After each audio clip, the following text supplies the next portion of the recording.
Hello YouTube, this video is about how to convince somebody to give you money for your film or web series.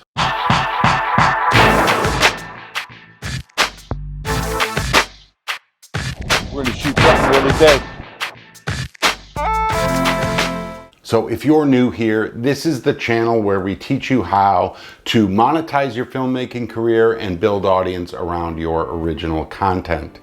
I get a ton of emails asking me, one, how to get in the room to even pitch, and two, how do I convince a complete stranger how to give me money for the project I've been either working on so long or that I believe in so heavily.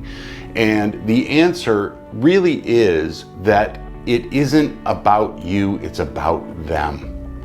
And that is so important, right? It isn't about what you want. Because if you go in there and say, just tell them the plot and then expect them to write you a big check, that's going to be a tough day. What you have to do is offer them something. What is the result they want to get? What is the destination they want to arrive at?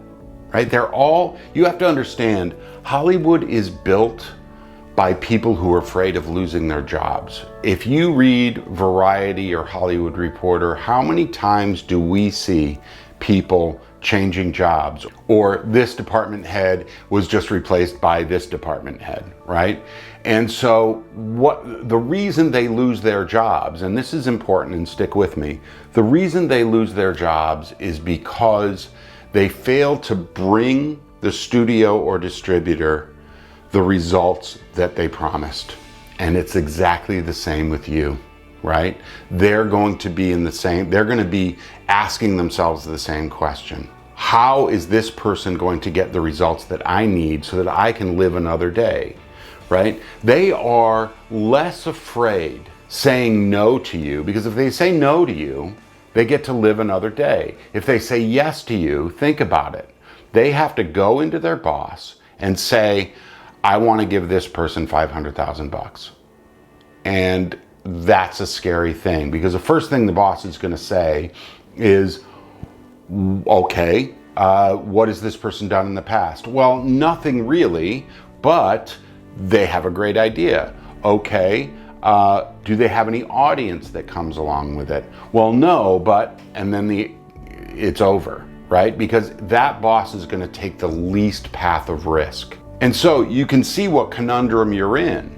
Well, there is a way to navigate that. So let's start with how you reach out to people. I want you guys to understand, every single day I get 10 to 20 people wanting to get onto LinkedIn with me, or finding my email and sending me an email out of the blue. And almost to the person, it's, hey, I know you're busy, but can you read this script? Can you watch this trailer? Can you, set up a call with me? And that's tough for me to do, because if I did it with every single person, I'd be on the phone or reading their scripts or things like that. 24 hours a day, 7 days a week, and I wouldn't actually get the work that I need to do done. So you got to think that that's what executives are thinking. They have these tasks and these mandates that they have to fill. They have to accomplish a goal for their boss. And so they're going to do the things that are going to yield the most result. They're not going to take flyers all the time, because the way they get paid is by bringing the studio or distributor a hit. And I can tell you from personal experience, I have agents, I have managers. The question they all ask each other is, what script you got on your desk? Or what project are you working on right now? Because they all want to gauge each other and see who's got that hit on their hands. And they're going to start judging what their own performance is against that person. And so you got to understand, that's a tightrope they walk. It doesn't mean that they're, trembling in their boots every day. They're not. They're professionals and they're good at what they do. But what it does mean is that they are going to take a path of least risk. And they're also going to take a path of what gets them the most impact at work, right? What project is going to represent them at work best. And so they're always on the hunt for them. That's great for you, but it also means you have to give them something. So if you're just writing, please, may I sell you some work and 2 hours of reading my script, they're just gonna alleviate that. Instead, what I want you guys to really concentrate on doing is adding value. Make it about them. So paragraph 1 on your query letter, hey, I just wanted to introduce myself. I'm a filmmaker that creates this specific kind of work. And you know, before you even write them, and you have to know this, otherwise you're just blindly sending it out to anybody, right? You have to understand what kind of work they buy, what kind of work they're looking for, because every studio and distributor has what's called a mandate. Every year it changes slightly. But again, if you're Discovery Channel, you're looking for these kind of male macho soap opera-y, unscripted reality shows like Ice Road Truckers and stuff like that. I don't know if that's on Discovery, that might be on History, but you get the point. If you are Lifetime, it's very female-centric, or Oxygen, it's very female-centric. It is not going to be where you can sell them your reality show about race car drivers. They just won't buy that. So first, you got to know what they buy. So the first thing you're going to want to do is literally give them a sentence about what kind of work you make. And a great formula for that is, my work helps this kind of person achieve this result through this process. So it goes like this: my work helps X achieve Y through Z. Way better than, well, I can do anything. I do comedy, I do, drama, I can do thrillers, because at that point, what you're really saying to them is, what do you need me to be so I can get a check from you? And that puts you in the weakest possible position. So once you've done that, then you want to let them know that you know what they do, that you know what that specific person has worked on and does. So it could go something like this: hey, I noticed that you guys make a lot of this, or I loved that project you guys did. Because of this very specific reason, you have to include what you got from their work. That makes it so that they know you are interested in their work and know what they do. It's not just a general request, basically saying, please save my life. Next, you want to offer them something. And this is going to be the weird part. Trust me, it's going to sound weird, but you're not just going to say, oh, and now you go into, please watch my stuff. You're not going to do that for 3 more emails. You're going to basically say, I just wanted to introduce myself because I'm working on some things that I think will interest you. These people work on 2 ideas: social currency and actual currency. So what is that? Reputation building and money. So you have to offer them something at this point that hits that. So it could be, hey, I run a blog that has X amount of people on it, and I'd love to interview you. Right? Why do that? It sounds really weird, but the reality of it is you're developing a relationship with them, and they're getting social currency. They're getting that reputation building that they need to survive in this industry. It's not because they're egomaniacs, it's because they need a reputation that precedes them in order to be effective. Or, I know you guys are working on this. This is something I did. I gave somebody an idea, and I am friends with them to this day. I literally said, so I noticed your slate for this year looks like this. I don't really work in this particular genre, but I came up with this idea.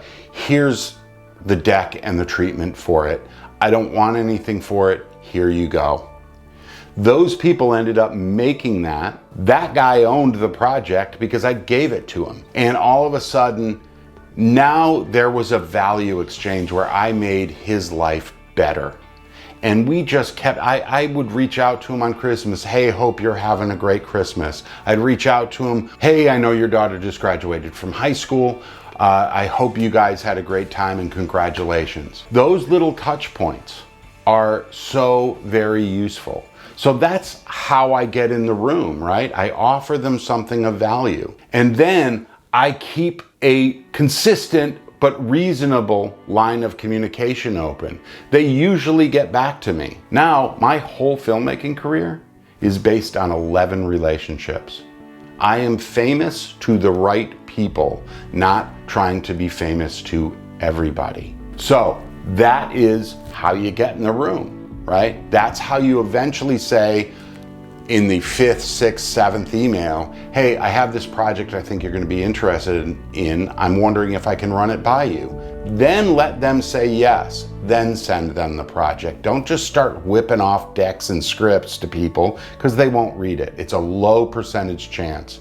And the amount of people you would have to connect with even to get any movement would be staggering. And anybody who immediately gets back to you, unless they're with a reputable organization, be careful of. So now you're in the room. Before you go in, you have to ask yourself some serious questions. What is it that I do that's difficult to achieve so that they can't separate me from the project and just go, we love the idea, we don't love you?